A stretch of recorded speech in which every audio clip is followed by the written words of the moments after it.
widespread resistance of malarial parasite to drugs like chloroquine has prompted attempts to develop a malarial vaccine to combat the malaria. So, why is it difficult to develop an effective malarial vaccine?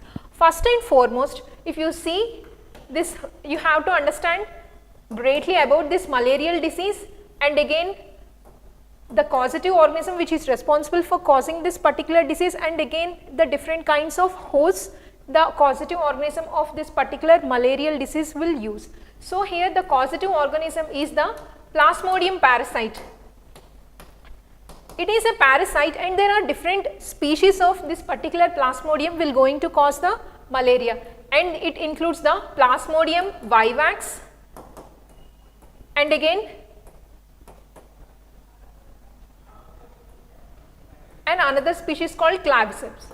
So, it includes the Plasmodium species and also the Plasmodium parasites, and these Plasmodium parasites were greatly responsible for causing the malarial disease, and this particular parasite will use the different hosts for its living, and the first and also the definitive host of this Plasmodium parasite is the mosquito, then followed by a secondary host of this particular parasite is the human body, and in human body also particularly the liver cells and again the RBC cells. And why we are calling the mosquito as the definitive and also the primary host of this particular parasite and the humans as the secondary host? Because when compared to both of these hosts, first and foremost for its living, this Plasmodium for its reproduction process, it involves, it promotes, it will make a sexual reproduction by using the mosquito, then followed by, firstly it will going to affect the mosquito where it will going to make the sexual reproduction. After that, that particular Plasmodium parasite will going to affect the humans which is a secondary host, and especially in the liver and again the RBC cells, it will going to make a asexual reproduction.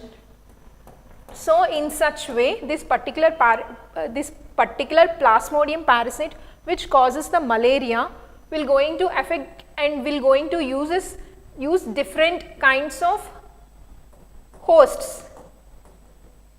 And here the question is, recently we get to see that this particular parasite, that is the Plasmodium parasite, is showing resistance to an important drug of malarial disease, that is called the chloroquine.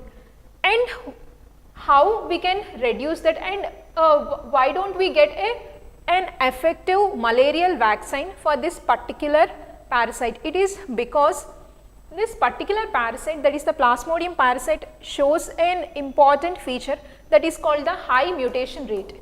That means it will going to mutate at a higher rate so that it will be difficult to control and to show the immunity against this particular parasite.